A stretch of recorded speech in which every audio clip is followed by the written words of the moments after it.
아나니아라 하는 사람이 그의 아내 삽빌라와 더불어 소유를 팔아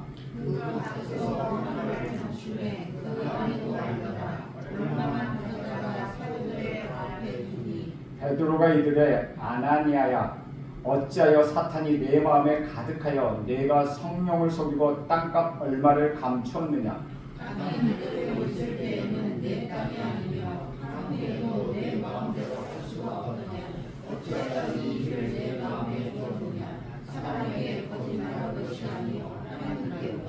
아나니아가 이 말을 듣고 엎드려져 혼이 떠나니 이 일을 듣는 사람들이 다 크게 두려워하더라.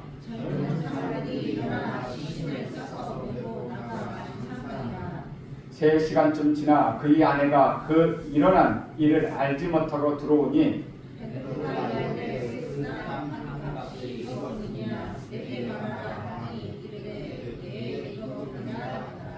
베드로가 이르되 너희가 어찌 함께 꾀하여 주의 영을 시험하려 하느냐. 보라, 내 남편을 장사하고 오는 사람들이 발이 문 앞에 이르렀으니 또 너를 메어 내가리라 하니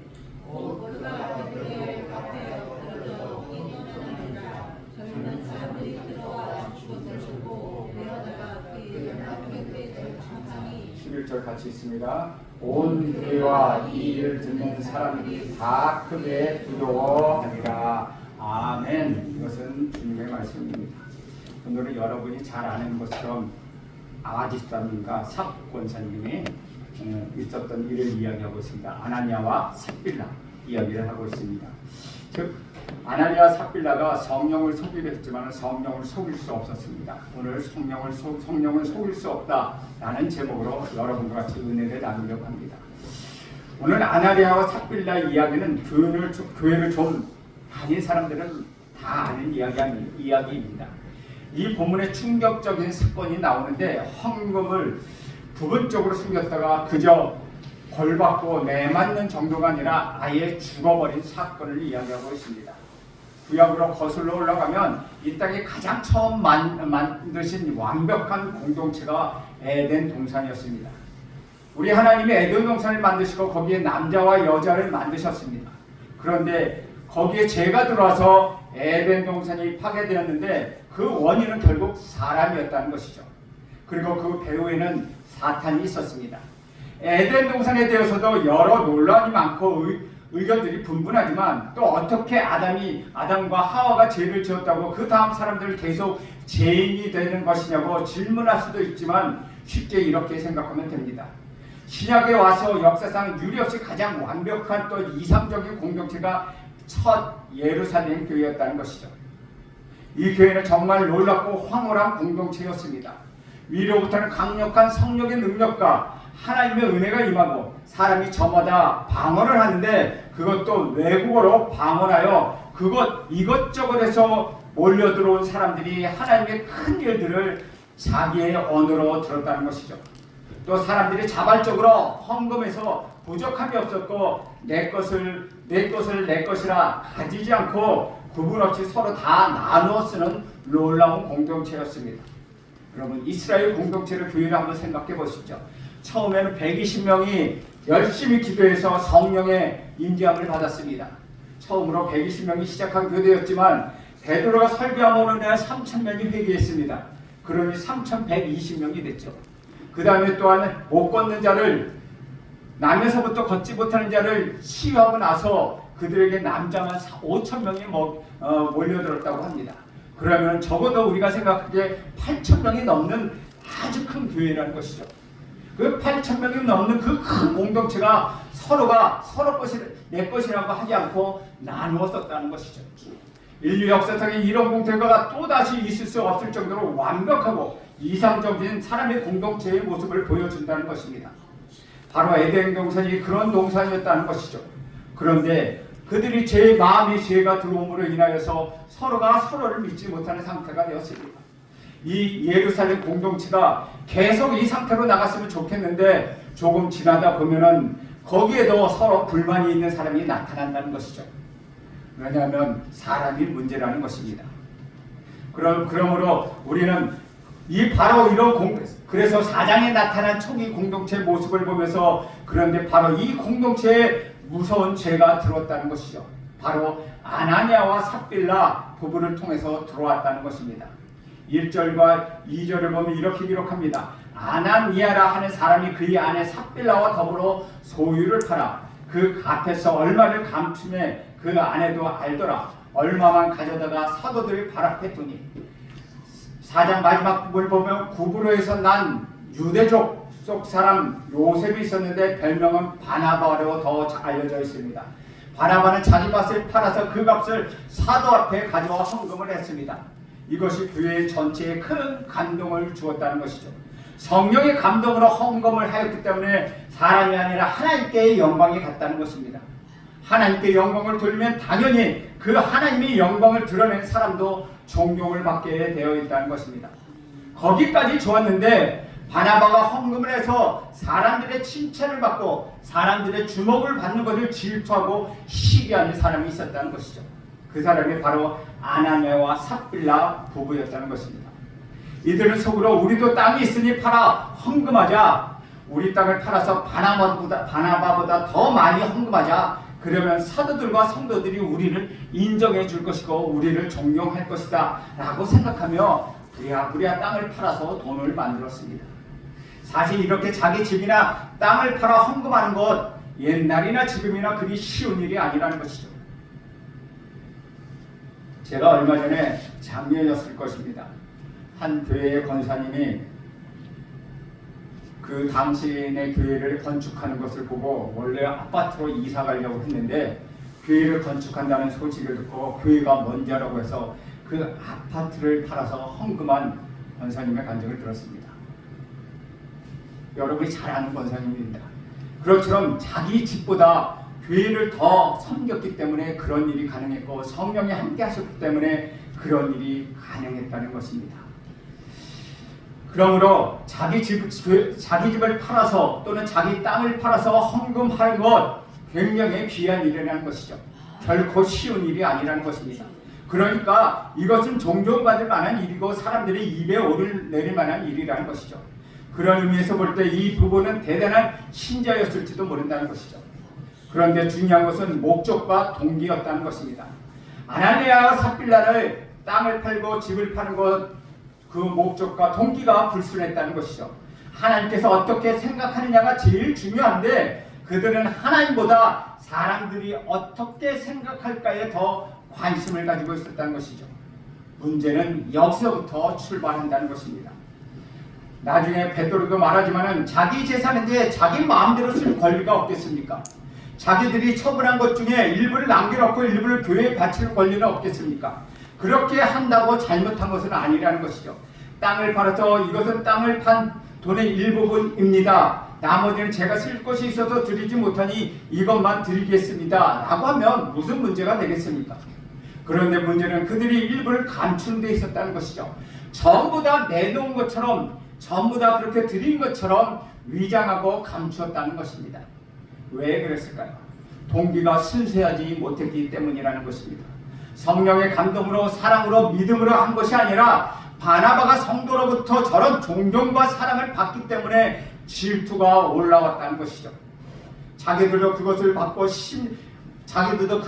싶어서 집을 팔아 땅을 팔아 헌금을 한 것입니다. 헌금하는 동기가 하나님을 사랑하고 부족한 지체를 돕기 위하여 사랑으로 한 것이 아니라 주된 동기는 자기들의 이름을 내고 싶었다는 것입니다. 그런데 막상 땅을 팔고 보니까 원래부터 감추려고 했던 것은 아닌 것 같지만 아깝다는 생각이 들었습니다. 바나바가 낸 것보다 조금만 더 하면 된다, 더 많이 할 필요가 없다 하고 판단하여 자기들의 모든 것을 바친 바나바처럼 자기들도 가진 것 전부를 다 낸 것처럼 위장했다는 것이죠. 사실 그게 그렇게 대단한 죄라고 생각할지도 모릅니다. 그런데 사탄은 결코 큰 죄로 다가오지 않는다는 것이죠. 사탄은 아주 작은 죄로부터 모든 것을 시작하게 한다는 것입니다. 큰 거짓말이 아니라 작은 거짓말부터 다가오게 합니다. 그리고 사탄의 유혹은 굉장히 논리적이고 굉장히 합리적이라는 것이죠. 결코 엉터리 같은 것이 아닙니다. 정말 엉망이고 이상한 말로 안 되는 유혹이 오면 누가 그것을 못 이겨내겠습니까? 그런데 사탄의 유혹은 아주 교묘하다는 것이죠. 야, 내가 헌금을 안 하겠다는 것이 아니고 헌금을 이렇게 많이 하는데 너도 이것도 쓰고 저것도 써야 되지 않겠니? 또 이렇게 많이 낼 필요가 뭐 있겠니? 땅을 팔았는지 누가 아니? 너희 부부만 알고 있으면 된다. 자식도 공부시켜야 하고 시집장가도 보여내야 하는데 할 일도 많은데 어떻게 교회에 다 바치겠니? 이렇게 작은 데서 모든 것이 시작된다는 것이죠. 그런데 질투와 욕심으로 가득 찬 이 부부가 사탄의 속임수에 넘어가 버렸다는 것이죠. 아마도 이들이 드린 헌금은 액수로 따지면 굉장히 큰 헌금이었을 것이 분명하다는 것입니다. 성도들이 액수만을 보았을 때 이야 대단하다 라고 감탄할 수 있는 액수였을지도 모릅니다. 아마도 아나니아와 삽빌라 같은 성도만 있으면 아마 우리 교회도 엄청난 부자가 됐을 겁니다. 이런 성도만 있으면 얼마나 좋겠습니까? 겉으로만 보면 대단하고 문제가 될 것 없는데 베드로는 성령 충만한 사람이었기 때문에 다른 사람들을 감탄하고 있을지도 모르는 그 사이에 베드로는 알았다는 것이죠. 성령이 베드로에게 말했다는 것입니다. 이거는 아니다. 하나님은 우주에서 가장 큰 부자이시니 재벌은 상대도 안 될 정도로 모든 것을 다 갖고 계신 분인데 아무리 헌금을 많이 해도 하나님 앞에서 그저 소수 껌값밖에 되지 않니 그게 무슨 대단한 일이겠습니까? 하나님 우리의 액수에 감동을 받으시지 않습니다. 하나님은 우리 마음의 감동을 받으신다는 것입니다. 우리가 정성스럽게 준비해서 정성스럽게 드린 그 헌금에 감동을 받으신다는 것이죠. 부모가 모든 것을 다 가지고 있어도 돈도 없는 어린 자녀가 이런 어버이날 같은 때에 자기 나름대로 카드를 써서 1불, 2불짜리 그러니까 1,000원, 2,000원짜리 선물을 가져다가 엄마 아빠에게 줄 때 감동을 주는 것입니다. 아이가 갑자기 큰 돈을 훔쳐서 그것을 큰 물건을 사서 선물해 주는 것 그것을 감동받겠습니까? 우리는 작은 부모들은 아이가 주는 고사리 소년 같은 데서 주는 작은 선물 자기가 순수 만들었다는 카네이션 하나를 달았을 때도 부모는 마음이 뿌듯하다는 것이죠. 하나님은 아무 돈이나 아무 헌신이나 받으시는 것은 아니라는 것입니다. 성령의 사람 베드로처럼 하나님 영으로 거짓된 헌신을 분별해낼 수 있어야 합니다. 베드로는 성령 충만했기 때문에 아나니아와 삽빌라의 헌금을 받지 않고 그들의 잘못을 지적하게 됐습니다. 순수하지 않은 헌금을 하게 되면 하나님이 원하시는 방법이 아닌 거짓된 방식으로 번 돈으로 헌금을 하면 사람은 감동할지 몰라도 우리 하나님은 전혀 감동하지 않으신다는 것이죠. 오히려 그 돈 때문에 교회의 시험이 들기도 한다는 것입니다. 놀랍게도 비슷한 사건이 구약에 하나 있습니다. 여호수아 7장에 보면은 아간이라는 사람이 나옵니다. 이스라엘 모세가 죽고 나서 여호수아의 인도에 따라 가나안 정복 전쟁을 벌이게 됩니다. 첫 번째 성인 아주 강력한 성 여리고 성이었는데 그들은 전쟁을 하지 않고서 하루에 한 바퀴씩 성을 돌다가 마지막 날에는 7번 돌고 와 하고 소리 지르니까 성이 무너져서 승리를 거두었습니다. 그 다음 성은 그에 비하여 아주 작은 아이성이었다는 것이죠. 그런데 놀랍게도 이 아이성 전투에서 이스라엘 백성은 패배하고 말았습니다. 이스라엘 군대가 전 가나안 정복전에서 패배한 것 딱 한 번 있는데 바로 이 아이성 전투였다는 것이죠. 그때 아간이 범죄했기 때문이라는 것입니다. 아간이 하나님의 명령을 어겼습니다. 첫 번째 여리고 성에서 얻은 것을 다 바치라고 하였습니다. 그리고 그 다음에는 너희가 다 가져라 라고 하셨습니다. 그런데 아간은 그것을 어기고 몰래 물건들을 훔쳐 자기 장막 바닥에 땅을 파고 묻어두었습니다. 그는 사람들은 물론이고 하나님도 모르실 것이라고 생각했다는 것이죠. 우리가 가진 성경은 구약 성경이 원래 히브리어 아주 일부분은 아람어로 되어 있지만 히브리어로 되어 있고 신약은 헬라어 그리스어로 되어 있습니다.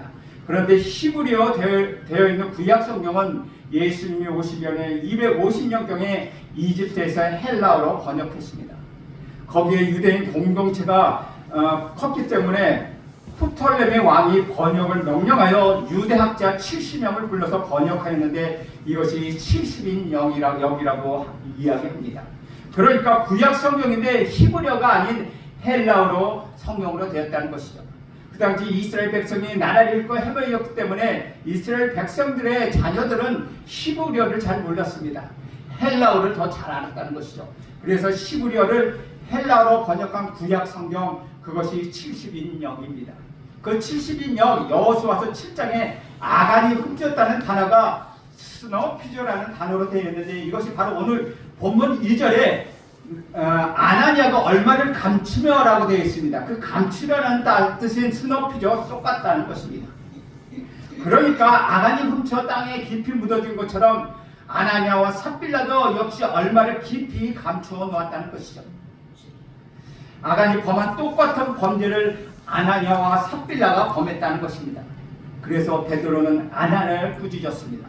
3절과 4절을 보면 베드로가 이르되 아나니아야, 어찌하여 사탄이 내 마음에 가득하여 내가 성령을 섬기고 땅값 얼마를 감췄느냐. 땅이 그대로 있을 때에는 내 땅이 아니며 판위에도 내 마음대로 할 수 없더냐. 어찌하여 이 일을 내 마음에 두었느냐. 사람에게 거짓말한 것이 아니요 하나님께로다. 땅이 그대로 있을 때라는 것은 아직 팔지 않았을 때를 이야기합니다. 당시 첫 번째 예루살렘 교회의 성도들의 헌금은 전적으로 하나님이 주신 은혜에 따라 너무 감사해서 자발적으로 드린 헌신이었습니다. 누가 강요하거나 누가 억지로 한 것이 아니라 그들이 너무 기쁘고 감사해서 너무나 많은 은혜를 받았으니 자기가 뭔가 갖고 싶다고 하여 드린 것이었습니다. 그런데 어찌하여 이 일을 내 마음에 두었느냐? 어떻게 성령을 속일 수가 있느냐라고 이야기합니다. 우리가 무슨 행동을 하기 전에 반드시 먼저 생각을 해야 합니다. 마음이 먼저 계획하고 있은 다음에 행동을 합니다. 하나님께서 우리 마음속에 침묵하고 죽이고 싶다라고 생각하면 사인과 같다고 말씀하고 있는 이유가 그런 것입니다. 그것이 마음에 가득하면 행동으로 나타나게 되어 있다는 것이죠. 마음속으로 음력을 보면 가늠한 것 같다고 말씀하십니다. 그러니까 마음이 굉장히 중요하다는 것이죠. 당시 예루살렘 교회가 얼마나 부흥하고 있었습니까? 한 번에 3,000명이 들어가고 또 조금 나면서 걷지 못하는 자를 고친 다음에 남자만 5,000명이 들어왔습니다. 그래서 120명이었던 교회의 성도들이 갑자기 수만 명의 교회가 된 것입니다. 숫자만 늘어난 것이 아니라 방언과 예언과 온갖 은사, 기적과 구제와 봉사와 나눔과 사랑 등 얼마나 놀라운 공동체였는지를 모릅니다. 사도들의 가르침을 받으며 말씀을 공부했고 같이 뜨겁게 합심하여 소리 넣쳐 기도했고 외부로부터 핍박을 이겨낼 수 있었다는 것이죠. 그런데 내부로부터 이런 문제가 나타났다는 것이죠. 하나님은 진리이시지만 사탄은 거짓말장이입니다. 사탄의 이름이 뜻이 바로 거짓말하는 자라는 뜻을 갖고 있습니다.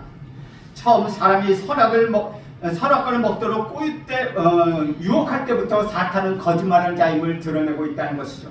그래서 우리가 농담으로 거짓말을 하지 않도록 우리는 애써야 한다는 것입니다. 어떤 사람 뭘 해도 쓸데없는 거짓말 섞어서 농담을 하고 아무렇지 않게 생각하는 사람도 있습니다. 그러나 예수를 믿는 사람들은 거짓말을 아무렇게나 생각해서는 안 된다는 것이죠. 5절과 6절에 보면 아나니아가 이 말을 듣고 엎드려져 혼이 떠나니 이 일을 듣는 사람이 다 크게 두려워하더라. 6절 젊은 사람들이 일어나 시신을 싸서 메고 나가 장사하니라. 베드로의 꾸중이 끝나기가 무섭게 아나니아가 쓰러져 죽었습니다. 하나님이 즉각 죽음의 심판으로 응답했다고 볼 수 있다는 것이죠. 그것을 목격한 사람들은 너무나도 큰 충격을 받았고 두려움에 떨게 되었습니다. 2절에 보면 그 감춘 것을 아내도 알았다고 이야기합니다. 이 부부의 문제는 전 재산을 바치지 않은 것이 아니라는 것이죠. 그들의 문제의 핵심은 하나님을 속일 수 있다고 생각한 것입니다. 거기서 더 깊이 내려가면 결국은 내가 하면 된다라고 하는 것이 된다는 것이죠. 제 핵심은 내가 하나님 노릇을 하는 것입니다. 하나님은 필요 없다, 내가 하면 된다, 내가 주인이다 라고 하는 것, 그것이 바로 죄의 핵심이 된다는 것이죠. 우리들의 문제는 바로, 우리의 문제의 핵심이 바로 그것입니다. 내가 하나님이다, 내가 하면 된다, 하나님 필요 없다, 내가 하면 된다 라고 우리는 합니다. 초대 예루살렘 교회 성도들이 전 제사를 사로들 앞에 가져온 것도 강요나 강압에 의한 것이 아니라는 것이죠. 자발적으로 기뻐서 그렇게 한 것입니다. 누가 그렇게 못했다고 해서 뭐라고 할 사람은 아무도 없습니다.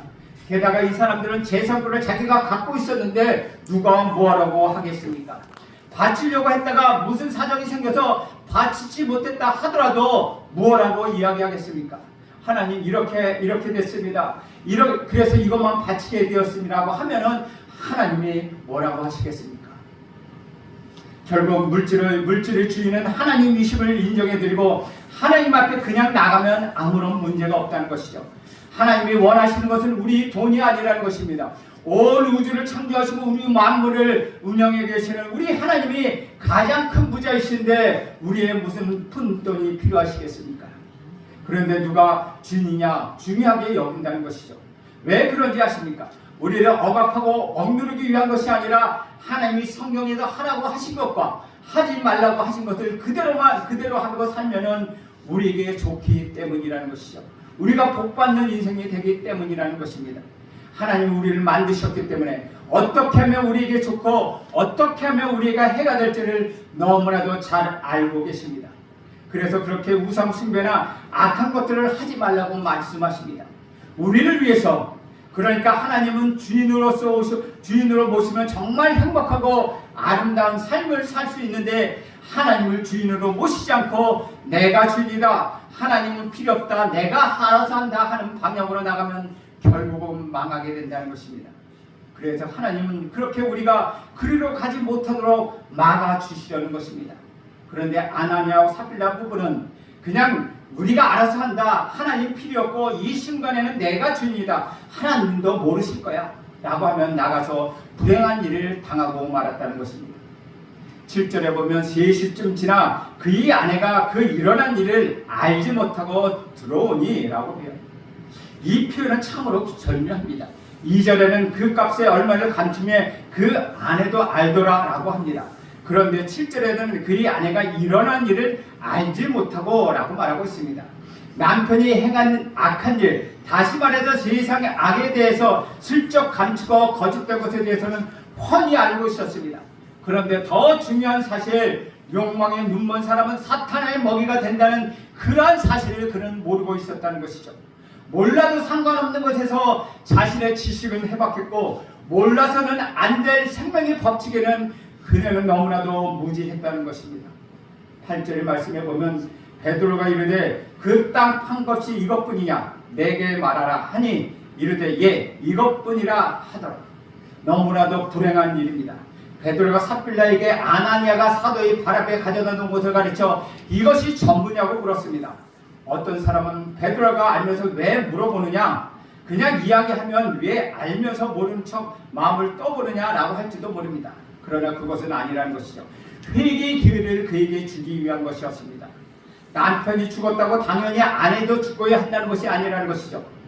너라도 빨리 회개하고 돌아오라 라고 마지막 기회를 그녀에게 주었다는 것이죠. 여호수아서 7장에서 아간이 하나님의 것을 훔친 다음에 아이성 전투에서 패배하고 말았습니다. 당연히 이겨야 할 전투였고 아주 약한 성이었음에도 불구하고 그곳에서 대패하고 말았다는 것이죠. 그 까닭을 하나님이 알려주십니다. 누가 훔쳤다고 하셨습니다. 그래서 제비를 뽑아서 범인을 찾게 됩니다.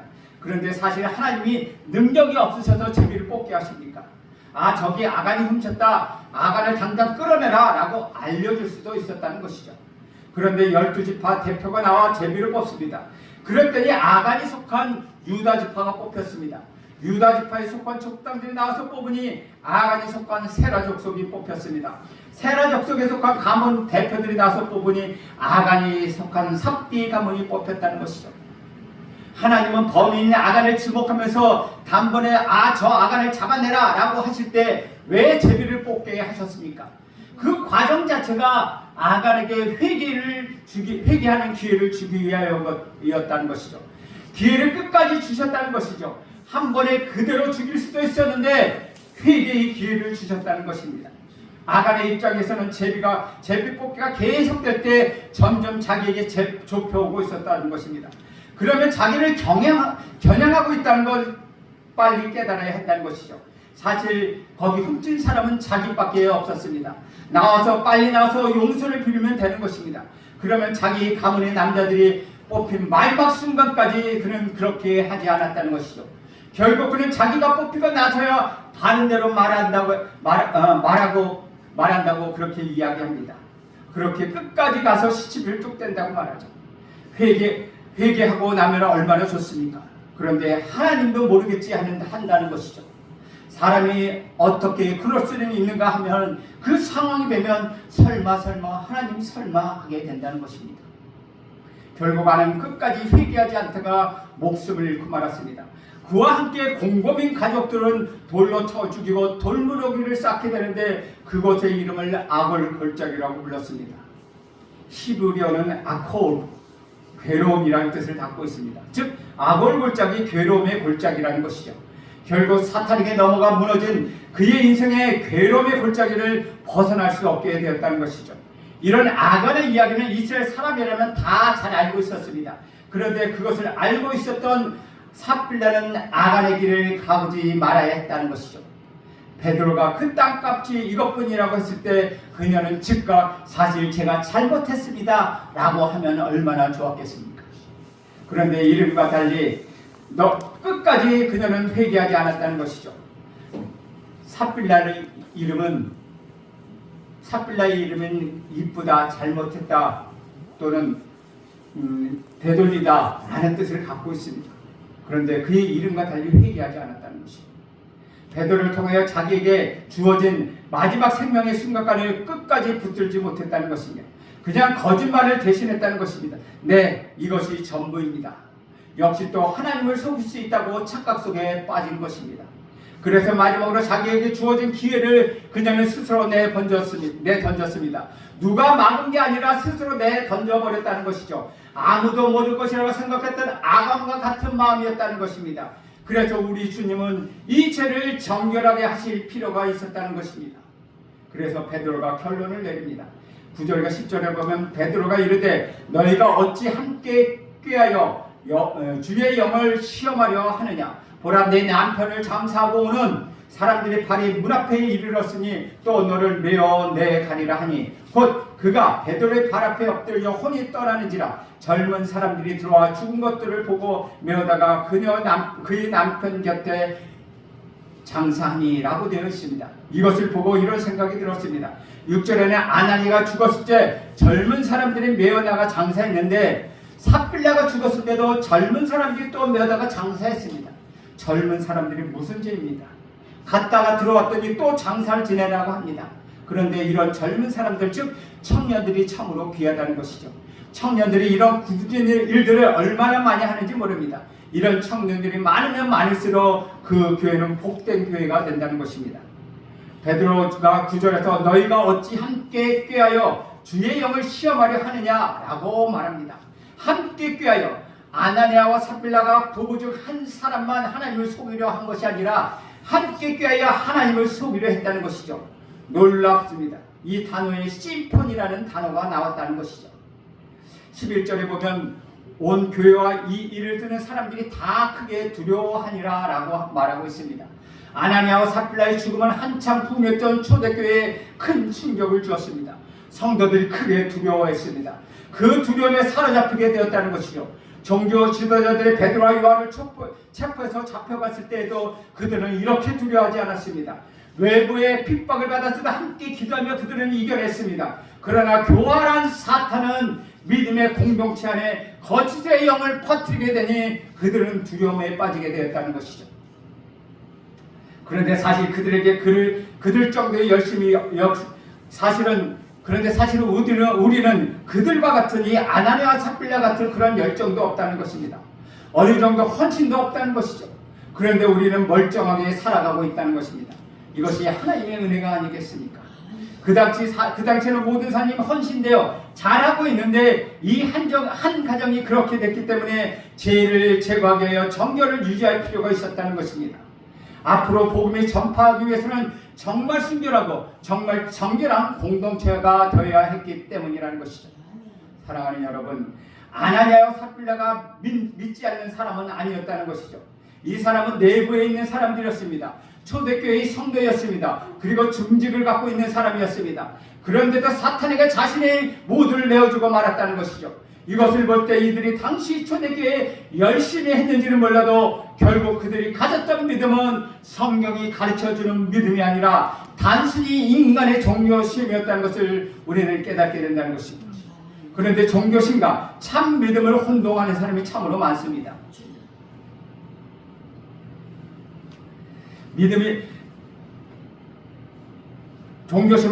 종교심의 출발도 끝도 다 자기입니다. 자기가 하나님을 찾는 것입니다. 자기가 구도하는 것입니다. 자기가 원하면 하고 자기가 원하지 않으면 안 하는 것입니다. 자기가 뭔가 하려는 마음이 들면 열심히 찾고 그런 마음이 안 들면 안 하는 것, 그것이 종교심이라는 것이죠. 아나니아와 삽비라가 가진 것은 참 믿음인 줄 알았는데 그냥 종교심에 불과했다는 것 우리는 오늘 보게 된다는 것입니다. 어떻습니까? 이 모습이 혹시 나의 모습이 아닌가 여러분 생각해 보십시오. 정말 믿음이 아니라 종교심인데 내가 착각하고 있는 것이 아닌지 다시 한번 여러분을 돌아보십시오. 참 믿음의 대상인 하나님이신데 나의 주인이신 하나님이신데 내가 마음대로 부릴 수 있는 분으로 혹시 착각하고 있지는 않습니까? 내가 필요할 때 찾고 내가 필요 없을 때 내 마음대로 하는 그런 하나님을 믿는 종교심이 아닌지 다시 한번 돌아다 보아야 한다는 것입니다. 주 안에서 사랑하는 여러분, 나를 불러주신 하나님 그냥 놓아두었으면 저 영원한 멸망으로 지옥으로 갈 수밖에 없었던 나를, 아니 그리고 그리로 가고 있었던 나를 붙들어서 저 영원한 생명으로, 저 영원한 천국으로 불러주신 그 하나님께 너무나 감사해서 이렇게 나와 예배하고 있는 것이 아닙니까? 또 그래서 감사해서 헌금도 드리는 것입니다. 감사하기 때문에 봉사도 하는 것입니다. 감사하기 때문에 하나님이 원하시는 이웃을 사랑하는 것입니다. 감사하기 때문에 하나님이 원하시는 그 한 영혼을 위하여 기도하고 몸부림치는 것입니다.